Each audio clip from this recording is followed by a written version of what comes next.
Astaghfirullah. Bismillahirrahmanirrahim. Assalamualaikum warahmatullahi wabarakatuh.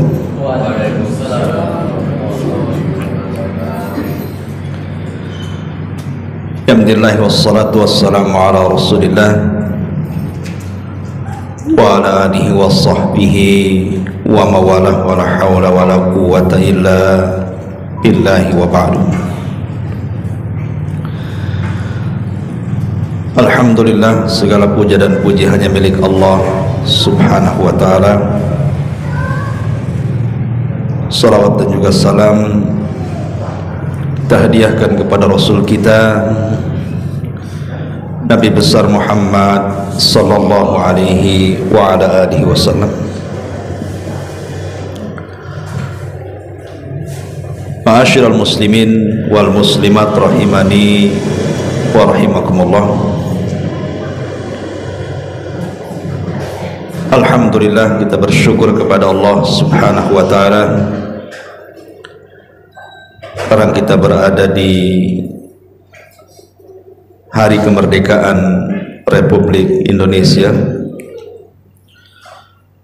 Tentu ini mengenang akan para pahlawan yang sudah memperjuangkan negeri ini sehingga terbebas dari penjajahan. Tentu ini sebuah nikmat yang sangat besar. Kalaulah bukan karena Allah subhanahu wa ta'ala, kemudian mereka para pendiri bangsa ini, entah kita ini sekarang nasibnya seperti apa. Maka sudah selayaknya kita ini mensyukuri jasa-jasa manusia dengan mendoakan mereka.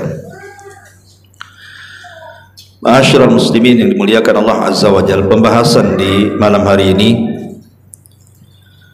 kita akan membahas satu dosa yang iblis tidak bisa melakukan, kita pula manusia melakukan.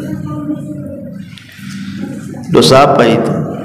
Iblis saja tidak bisa melakukannya, kita pula melakukannya. Inilah pembahasan yang kita akan bahas di malam hari ini. Ma'asyiral muslimin yang dimuliakan Allah subhanahu wa ta'ala, kalau kita istilahkan di masyarakat, orang yang membunuh dikatakan penjahat, ataupun orang yang korupsi dikatakan penjahat, peminum, penjudi dan begitu seterusnya. Itu masih ringan, karena di sana ada dosa yang subhanallah,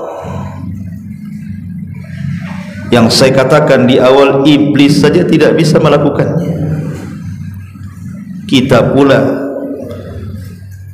yang terkadang mengaku Islam, bahkan sebagiannya salat, sebagiannya puasa, bersyahadat, melakukan ibadah baca Quran, zikir, tapi justru melakukan dosa yang iblis tidak melakukannya.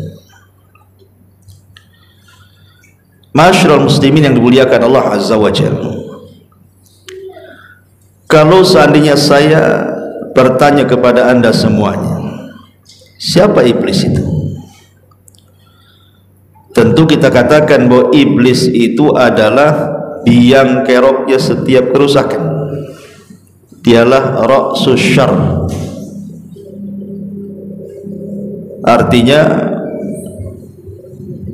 dia adalah pemimpin kejahatan. Karena setiap ada kejahatan pasti di baliknya ada iblis dan syaitan.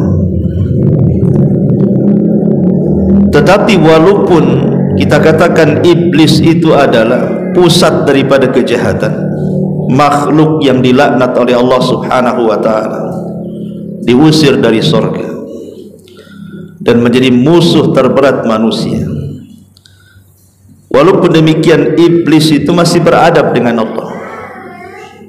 Dia masih punya akhlak, punya adab kepada Allah Subhanahu wa taala. Makanya kalau kita lihat dalam Al-Quran, seburuk-buruknya iblis itu disebutkan dalam surah Shad ayat 82. Kalau bersumpah di hadapan Allah Azza wa Jalla, dia mengatakan apa? Qala fa bi izzatika la ughwiyannahum ajmain. Iblis berkata, demi kemuliaanmu ya Rabb, demi keagunganmu ya Rabb, demi kebesaranmu, aku akan menyesatkan manusia semuanya. Jadi iblis masih beradab, masih memuji Allah Subhanahu wa taala, karena masih mengatakan fabi izzatika, demi kemuliaan, ketinggian, kebesaran. Jadi iblis saja masih beradab kalau bicara dengan Allah Azza wa Jalla. Tapi ada di antara manusia itu yang mereka tidak punya adab dengan Allah, tidak punya akhlak dengan Allah Subhanahu wa taala, di mana ada di antara mereka yang mencaci maki Allah Subhanahu wa taala, menghina Allah dengan bahasa-bahasa yang iblis saja tidak mengucapkannya. Bahkan orang-orang Yahudi sekalipun ataupun orang-orang Nasrani, kalau kita katakan bahwa mereka dalam keyakinan kita umat Islam orang-orang kafir, kalau mereka tidak masuk Islam maka mereka akan masuk neraka dan dikekalkan di dalamnya. Itu keyakinan kita umat Islam, karena agama di luar daripada Islam itu kafir, dan orang kafir masuk neraka. Tapi dalam ajaran mereka, dalam keyakinan mereka, tidak ada ajaran mereka menyuruh untuk mencela Allah Subhanahu wa taala, menghina Allah Subhanahu wa taala, tidak ada. Ya, ada sebagian mereka yang mengurangi hak-hak Allah Subhanahu wa taala, seperti ucapan orang-orang Yahudi mengatakan bahwa Allah itu miskin, kami kaya. Tetapi walaupun di atas kekafiran mereka, mereka tidak secara terang-terangan mencaci maki Allah Subhanahu wa taala. Itu Yahudi Nasrani. Atau saya katakan, bagaimana dengan orang-orang musyrik? Sama orang musyrik juga. Walaupun mereka menyembah berhala, paling tinggi orang-orang musyrik itu, mereka menyamakan berhala mereka dengan Allah, atau menjadikan berhala-berhala mereka itu menjadi perantara mendekatkan diri kepada Allah Azza wa Jalla. Tapi tidak ada di antara mereka yang mendongakkan kepala ke atas dan menghina Allah Subhanahu wa taala. Makanya heran, ada di antara kaum muslimin yang mengaku Islam, bersyahadatkan alla ilaha illallah wa anna Muhammadar Rasulullah, dia pun mengerjakan salat, bahkan mereka pun haji, umrah, tapi di antara mereka ada yang tidak beradab dengan Allah, berani menegakkan pandangan mereka ke langit dan menghina Allah Subhanahu wa taala. Binatang saja tidak ada yang mencaci maki Allah, binatang. Karena binatang itu justru mereka bertasbih. Tidak ada satupun binatang yang mencaci maki Allah, menghina Allah, itu tidak ada. Wa in min kulli syai'in illa yusabbihuna bihamdi walakin la yafqahuna tasbihahum walakin la tafqahuna tasbihahum. Segala sesuatu yang diciptakan Allah Subhanahu wa taala, termasuk juga binatang ataupun benda-benda padat seperti pohon, batu dan yang semacamnya, pekerjaan mereka hanya bertasbih kepada Allah Subhanahu wa taala. Tapi ada di antara manusia itu yang lebih buruk dibandingkan binatang. Makanya persis yang difirmankan Allah Subhanahu wa taala, ulaika kal an'am bal hum adhal. Di antara manusia itu ada yang seperti binatang, bahkan lebih buruk dibandingkan binatang. Nah, binatang tidak ada yang mencela Allah, kita pula manusia mencela Allah Subhanahu wa taala. Ma'asyiral muslimin yang dimuliakan Allah Subhanahu wa taala, inilah pembahasan kita. Bahwa dosa yang tidak bisa dilakukan iblis adalah menghina Allah Subhanahu wa taala, mencaci maki Allah Subhanahu wa taala, dan itu disayangkan keluar dari lisan-lisan yang mengaku muslim. Seperti apa? Nah, ini kita akan bahas. Ma'asyiral muslimin yang dimuliakan Allah Subhanahu wa taala, dahulu di zaman Nabi sallallahu alaihi wasallam, ketika para sahabat Nabi sallallahu alaihi wasallam pulang dari peperangan Tabuk, dan kita tahu bahwa Tabuk ini musuh yang dihadapi Rasul itu bukan orang-orang musyrik Quraisy ataupun bukan orang-orang Yahudi Madinah, tapi imperium Nasrani, Romawi, dan itu dipimpin langsung sama Nabi, dan Allah Subhanahu wa taala berikan kemenangan. Di tengah jalan mereka beristirahat. Rupanya orang-orang munafik, mereka sedang duduk-duduk berpisah dari rombongan kaum muslimin. Tiba-tiba satu di antara mereka mengatakan dan mengisyaratkan pandangannya kepada para qurra, para penghafal Quran yang sedang berhalaqah di sekitar Nabi. Mereka mengatakan, ma ra'ayna arghabu butunan wala akdhabu alsunan wala ajbanu indal liqa'i min haula.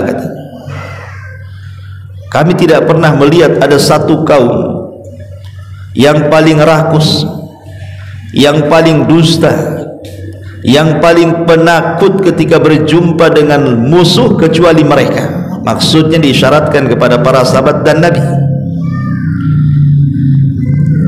Kemudian setelah mereka mengucapkan seperti itu, ini kan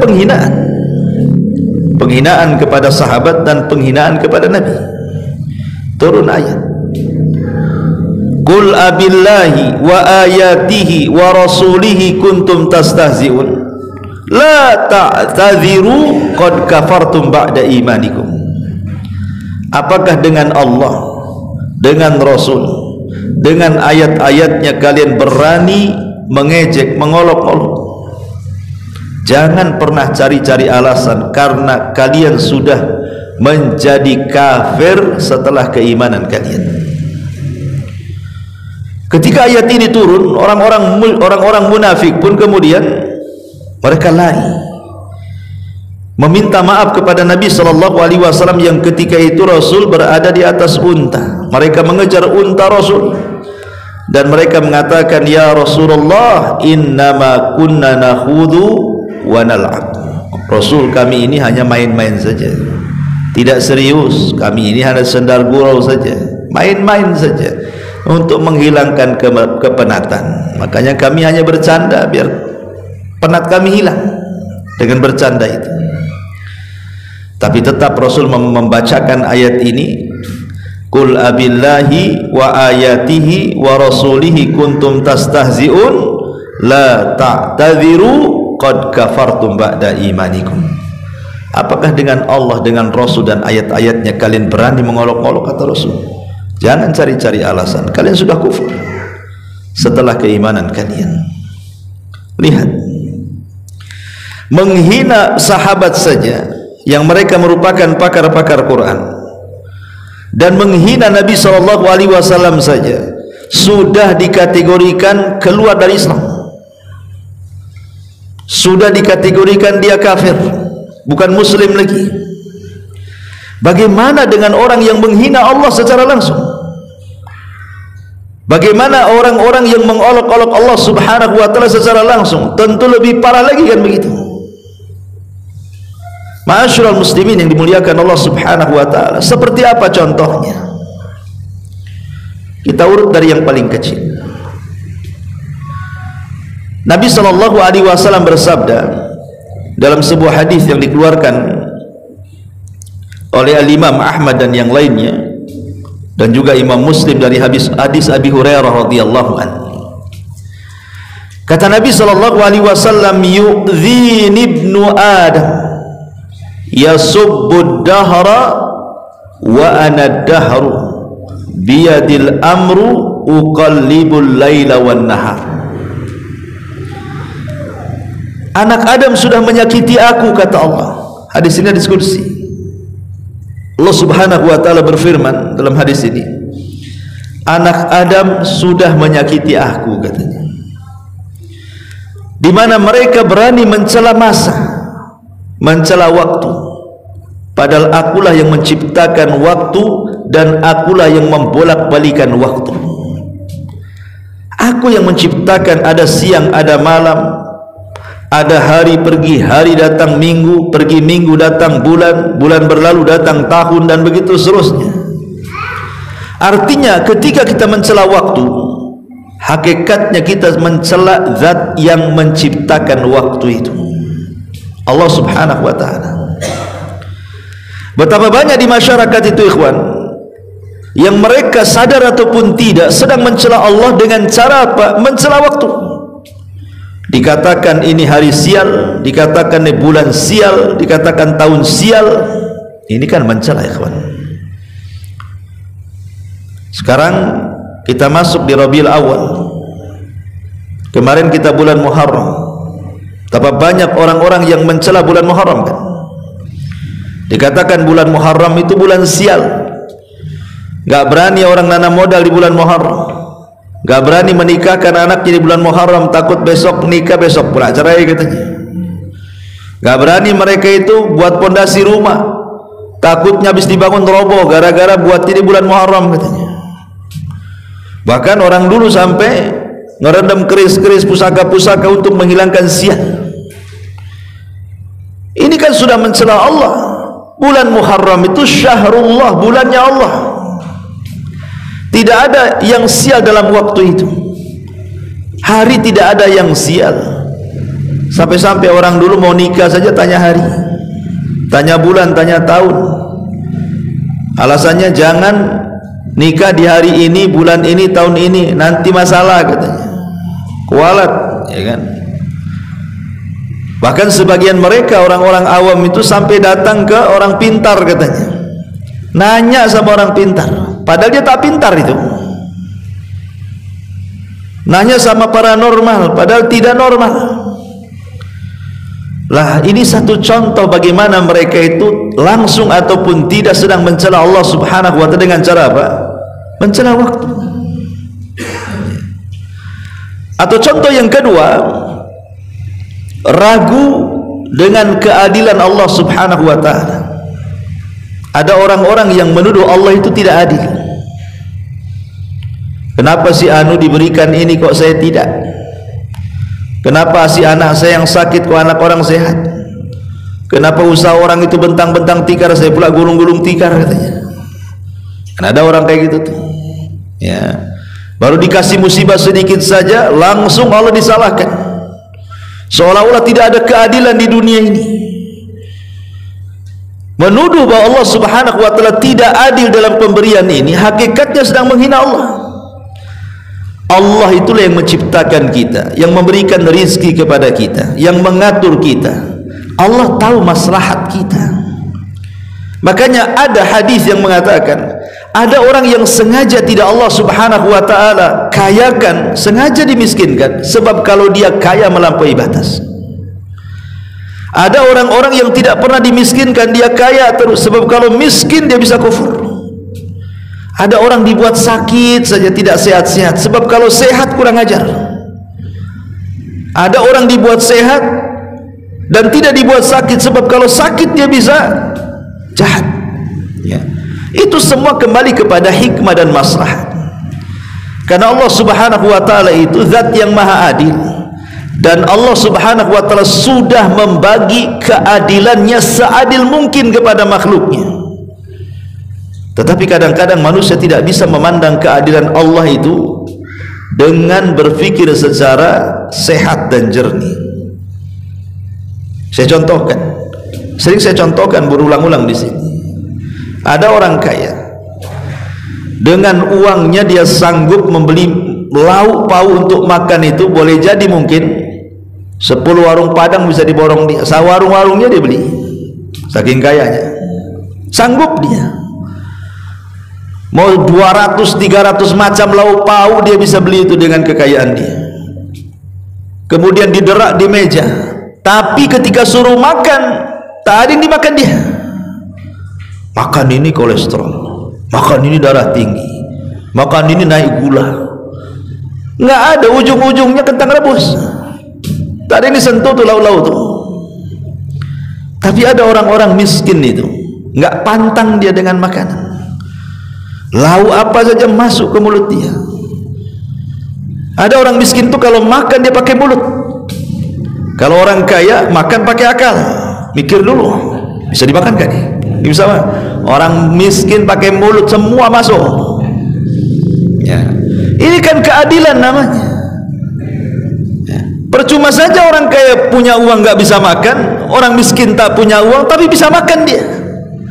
Jadi Allah itu sudah membagi-bagi keadilan sebenarnya. Ada orang kaya rumahnya bagus, kamarnya besar, tempat tidurnya empuk, AC-nya kayak kutub, dinginnya tuh. Tapi dia kalau tidur harus minum CTM, baru dia tidur dia. Kalau nggak minum obat nggak bisa tidur dia. Tapi ada orang miskin sudah nyewa di rumah liar, kalau hujan pula bocor, panas dia kepanasan, asal tengok bantal ngorok 1 kilo kedengaran. Coba kan, kurang apa adilnya Allah tuh? Allah itu sudah membagi keadilan sebenarnya. Ini yang harus kita syukuri.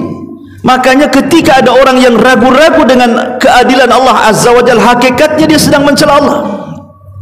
Allah itu paham loh masalah hambanya. Ya. Ini yang rendah-rendah ini. Tapi ini saja sudah bahaya. Apalagi kemudian lebih daripada itu, seperti menghina syariat, menghina salat. Buat apa salat itu? Lelah letih takbiratul ikhram, ruku, sujud, bisin waktu aja katanya. Bagus saya kerja. Buat apalah puasa itu, lapar-lapar apa? Untuk apa faedahnya puasa itu? Lapar aja katanya. Bagus makan katanya. Buat apa itu pakai jilbab tuh sampai tidak kelihatan matanya, apa nggak panas tuh, nggak rumsak tuh. Orang-orang seperti ini persis yang difirmankan Allah Subhanahu wa taala, "Dzalika bi annahum karihu ma anzalallah fa ahbata a'malahum." Orang-orang yang mengucapkan seperti ini, kata Allah, karena mereka membenci apa yang Allah turunkan kepada mereka, maka hancur leburlah amalan mereka, kata Allah. Ada orang-orang itu yang subhanallah dicelanya. Pokoknya yang berkaitan dengan atribut agama dicela dia. Janggut dicela, cingkrang dicela, cadar dicela, kan begitu. Ma'asyiral muslimin yang dimuliakan Allah Azza wa Jalla, maka jangan sampai mencela syariat, karena syariat ini turun dari zat yang membuat syariat, Allah Subhanahu wa taala. Ketika kita mencela syariat, berarti kita telah mencela yang membuat syariat, Allah Subhanahu wa taala. Ini bahaya. Ya. Bahaya. Kalau kita tidak sanggup atau belum sanggup mengamalkan syariat yang diturunkan Allah, tapi jangan dicela. Mungkin ada orang yang belum sanggup mengamalkan apa yang Allah Azza wa Jalla turunkan. Mungkin kalau saya seperti antum belum bisa lah kayaknya. Kalau saya lakukan seperti antum mau bisa masalah. Ya. Nggak masalah seperti itu kan. Tapi kalau kemudian dicela syariatnya, ini yang jadi masalah. Ketika kemudian seseorang mencela janggut itu umpamanya, sebenarnya dia tidak sedang mencela kita. Bisa saja dia sedang mencela Allah dan Rasulnya. Atau orang yang mencela cadar, bukan dia sedang mencela orang yang bercadar, tapi dia sedang mencela yang mensyariatkannya. Atau dia mencela solat, mencela haji, mencela umrah, mencela apapun lah yang terkait dengan syariat. Hakikatnya Anda sedang mencela zat yang membuat syariat Allah Subhanahu wa taala. Ya, ini contoh yang ketiga. Contoh yang keenam, yang keempat. Dan ini biasanya kita dengar dari orang-orang liberal biasanya. Orang-orang liberal, mereka ngaku Islam tapi liberal, namanya Islam liberal. Ya. Islam plural istilahnya. Mereka mengatakan apa? Bahwa manusia ini bebas memilih agama. Oh, ini kan kufur, ikhwan. Masa ya orang disuruh bebas memilih agama? Membuat logika-logika, banyak jalan menuju Roma katanya. Dengan kata lain, banyak jalan menuju sorga. Apapun agamanya nanti ketemu di sorga katanya. Umat Islam sudah tegas. Allah yang mengatakan, inna dina indallahil Islam. Agama yang paling diridhoi Allah itu hanya Islam. Bahkan Allah mengancam, wa man yabtagi ghairal islami dinan falan yuqbala minhu wa huwa fil akhirati minal khasirin. Barang siapa yang mencari agama di luar daripada Islam selain tidak diterima, maka dia termasuk orang-orang yang rugi. Kenapa dianggap rugi? Karena Allah yang mengatakan amilatun nasibah tasla naran hamiyah. Lelah letih dia bekerja beramal di dunia, rupanya nggak diterima, ujung-ujungnya masuk neraka. Qul hal nunabbiukum bil akhsarina amala alladzina dhalla sa'yuhum fil hayatid dunya wa hum yahsabuna annahum yuhsinuna sun'ah, kata Allah. Maukah kuhabarkan kepada kalian, kata Allah, orang yang paling rugi amalannya itu, yang sia-sia amalannya, yaitu orang-orang yang menyangka mereka di atas kebaikan, padahal justru mereka di atas kesesatan. Ma'asyiral muslimin yang dimuliakan Allah Azza wa Jalla, perkataan bahwa manusia bebas memilih agama, manusia boleh memilih keyakinan, ini bisa kufur, ikhwan. Kita harus fanatik dengan Islam. Ya. Kalau yang mengatakan kata-kata seperti ini orang kafir, terserah. Yang mengatakan kata-kata ini orang Nasrani atau orang Yahudi atau orang Hindu atau orang Buddha mengatakan manusia bebas, terserah, itu ucapan kalian. Lakum dinukum waliyadin. Tapi kalau yang mengucapkannya seorang muslim, dia mengatakan bahwa manusia bebas memilih agama, dan yang mengucapkannya seorang muslim yang ia salat, kemudian dia mengatakan seperti itu, ini kekufuran. Karena Allah Subhanahu wa ta'ala sudah memilih nabi terakhir itu Rasul kita Muhammad sallallahu alaihi wasallam. Dialah khatamul anbiya wal mursalin. Dari lisan Rasul terkeluar apa? Tidak boleh satu Yahudi pun, satu Nasrani pun yang mendengar kedatanganku kecuali dia beriman. Kalau tidak, kata Rasul, maka dia akan menjadi penghuni jahanam. Itu ucapan Nabi. Tidak ada satupun Yahudi dan Nasrani mendengar kedatanganku kau tidak beriman, illa kana min ashabil jahim, kecuali dia layak dimasukkan neraka jahanam. Maka orang Islam tidak boleh ngomong begitu. Kalau ada orang yang mengatakan seperti itu, dan memang ada orang-orang liberal mengatakan semua agama itu sama. Mereka mengatakan seperti itu kan, semua agama itu sama. Tidak sama. Kita ini agama tauhid. Yahudi menganggap Uzair itu anak Allah, Nasrani mengatakan Isa itu Tuhan, ataupun mengatakan satu di antara tiga Tuhan, atau mengatakan anak Tuhan. Sama dari mana? Kita ini qul huwallahu ahad, Allahus samad, lam yalid wa lam yulad wa lam yakul lahu kufuwan ahad. Mereka sebaliknya menentang ayat ini. Kita katakan lam yalid wa lam yulad, mereka mengatakan yalid yulad. Mana pula kan gitu, mau disamakan? Ya tidak sama. Maka ucapan seperti ini bahaya. Tidak boleh kita katakan. Kalau yang mengatakan seorang muslim, kita angkat bicara. Ya, bagusnya kita katakan sama orang ini, ya sudah gini saja, kamu yang mengatakan seperti ini, satu hari kau jadi Nasrani, besok kau jadi Yahudi, besok kau jadi Buddha, jadi Hindu, jadi terserah. Atau gini saja, nanti kalau kau mati, saya bakar aja. Mau nggak kamu? Yang mengatakan seperti ini saja kadang-kadang kalau dibakar, kalau mati tak mau juga dia. Ya. Katanya semua agama sama. Kalau semua agama sama, berarti kalau kau mati saya bakar aja lah. Seperti orang-orang yang kalau mati dibakar itu agamanya. Masyarul muslimin yang dimuliakan Allah subhanahu wa ta'ala, ini kalimat-kalimat seperti ini bahaya, karena ini mencela Allah subhanahu wa ta'ala, mengatakan bahwa manusia itu bebas memilih agama.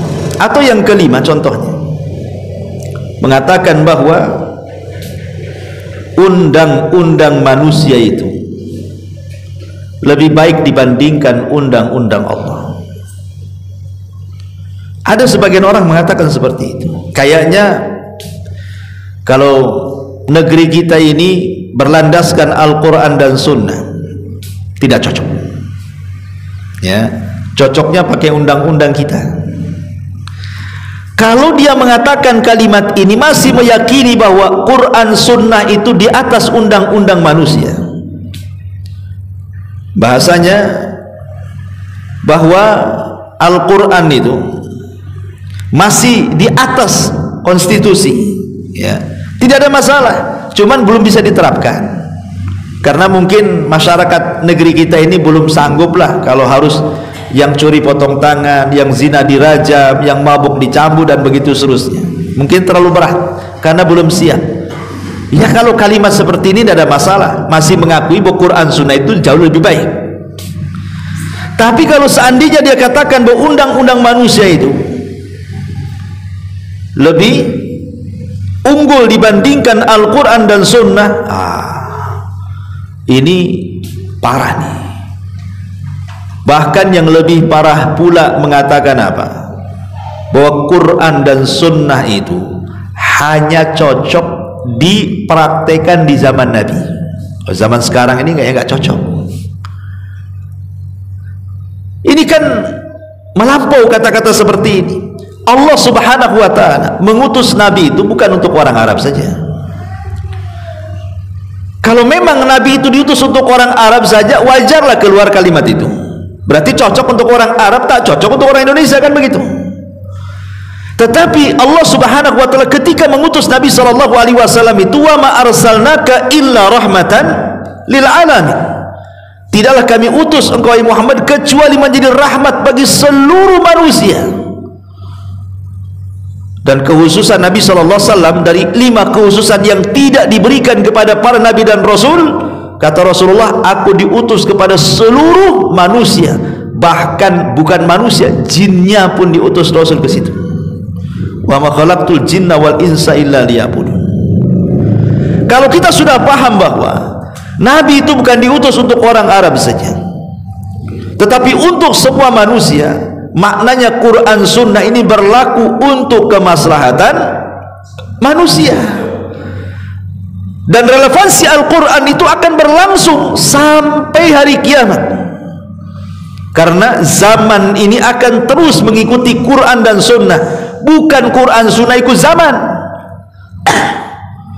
Zaman yang ikut Quran Sunnah, karena Quran Sunnah itu dipraktekkan di mana zaman pun akan tetap relevan, akan tetap sesuai, karena Allah subhanahu wa ta'ala dialah yang menciptakan kita, dia yang memberikan rizki kepada kita, dialah yang menghidupkan dan mematikan kita, dia juga yang mengutus Rasulnya, dia yang memahami maslahat kita.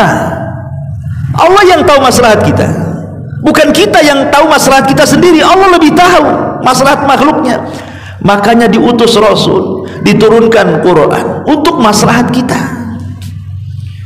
Tapi undang-undang manusia itu dia cocok bagi sebagian orang, tidak cocok bagi sebagian yang lain. Itu undang-undang manusia.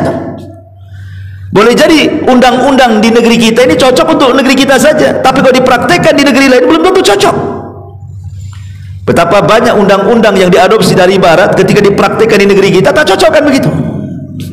Karena undang-undang manusia itu terbatas, cocok kepada sebagian, tidak cocok kepada yang lainnya.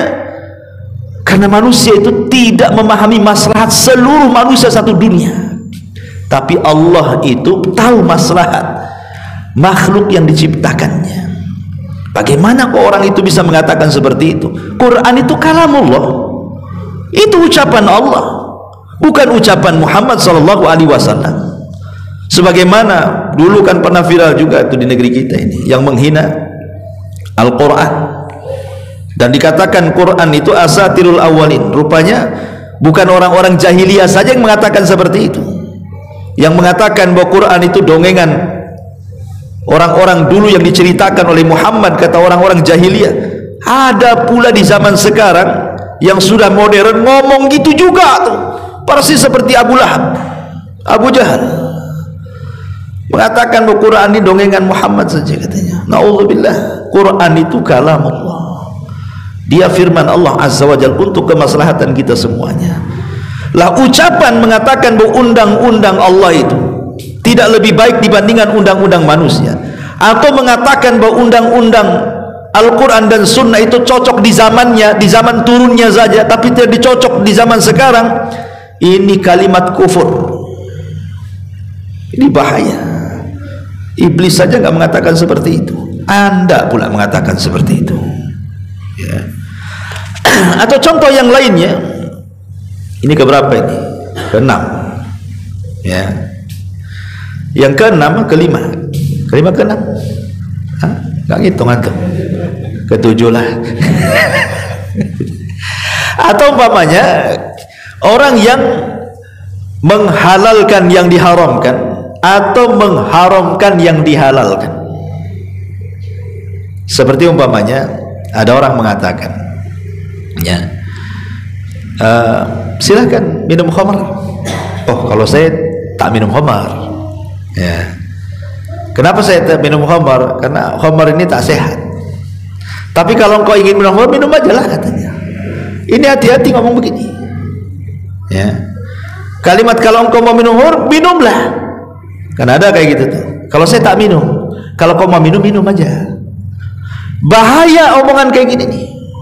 Harusnya antum katakan jangan, ini haram. Gitu harusnya, ya. Sebab kalau seandainya kita mengatakan kalau mau minum-minum saja, ini sama langsung ataupun tidak, dia mengatakan seolah-olah khamar itu halal, boleh diminum kan? Cuma saya tak mau minum. Lah ucapan sederhana seperti ini membahayakan akidah ini. Karena sama menghalalkan yang diharamkan namanya. Kalau saya tak zina, kalau kamu zina silahkanlah. Begitu pula, ya. Ini kalimat-kalimat seperti ini bahaya, jangan diucapkan. Kita katakan yang haram ya haram selama sampai kiamat, yang halal ya halal. Rasul yang mengatakan al halalu bayyinun wal haramu bayyinun. Yang halal itu jelas kok, yang haram juga jelas. Kenapa jadi kabur gara-gara ucapan seperti itu? Maka orang yang menghalalkan yang diharamkan ataupun sebaliknya, maka ini bahaya. Ini sama dengan menghina Allah Azza wa Jalla. Tidak boleh terlontar kata-kata seperti ini, karena ini membahayakan akidah, ya. Ma'asyiral muslimin yang dimuliakan Allah Subhanahu wa taala, dari uraian-uraian yang sederhana tadi, contoh-contoh yang sedikit, kalau kita bentangkan banyak contohnya.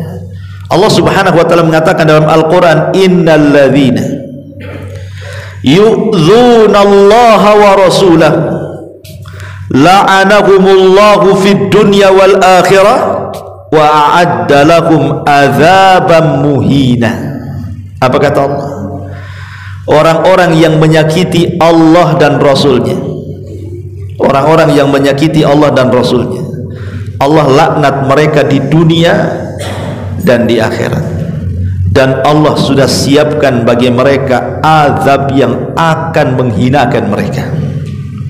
Lihat, jadi orang-orang yang mengucapkan kalimat-kalimat yang tadi saya sudah uraikan itu, mereka mal'un, dilaknat. Kan hakikatnya mereka sedang menyakiti Allah dan Rasulnya. Dan orang-orang yang menyakiti Allah dan Rasulnya, kata Allah, la'anahumullah, Allah melaknat mereka. Apa arti laknat? Dijauhkan daripada rahmat, didekatkan dengan azab. Nah itulah namanya laknat. Kalau ada kata-kata laknat, artinya orang itu dicabut rahmatnya dan didekatkan dengan azabnya. Nauzubillah. Ya. Jadi kalau ada orang-orang yang mengucapkan kalimat-kalimat seperti tadi, mereka itu mal'un, dilaknat oleh Allah Subhanahu wa taala. Sadar ataupun tidak, mereka sudah keluar dari Islam. Mereka harus bertobat dengan taubatan nasuha, karena mereka sudah menyakiti Allah dan Rasulnya. Kalau mereka tidak tobat, wa'adda lakum azabam muhina. Ketika di dunia mungkin mereka masih diberikan kasih sayang Allah, mereka maksiat kepada Allah, tapi Allah masih kasihan dengan mereka, masih juga diberikan hidup, diberikan rizki, diberikan kesehatan.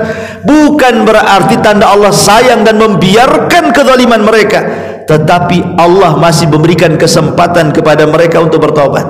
Atau yang kedua, Allah sengaja membuat mereka istidraj.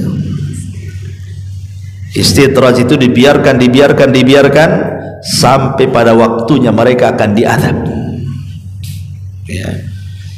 Dua pilihan saja. Boleh jadi Allah memberikan kesempatan mereka hidup untuk bertobat, atau sengaja Allah biarkan mereka hidup dan menikmati fasilitas Allah, tetapi ini hanya sekedar istidraj, dibiarkan hidup sampai pada waktunya mereka akan diazab. Dibiarkan hidup itu supaya dilipat-lipatkan dulu dosanya, supaya makin banyak dosanya, akhirnya Allah akan azab dengan seazab-azabnya. Nauzubillah. Ya. Ma'asyiral muslimin yang dimuliakan Allah Subhanahu wa taala, inilah di antara dosa yang iblis saja tidak melakukannya. Bahkan orang yang mencela Allah itu lebih buruk dibandingkan para penyembah berhala, bahkan lebih hina dibandingkan binatang, bahkan lebih parah dibandingkan Yahudi dan Nasrani. Wallahu a'lam. Sebab karena ini masih suasana Agustusan, jadi tidak usah lama-lama. Ya. Subhanakallah bihamdika, asyhadu an la ilaha illa anta, astaghfiruka wa atubu ilaik. Allahu ta'ala. Assalamualaikum warahmatullahi wabarakatuh.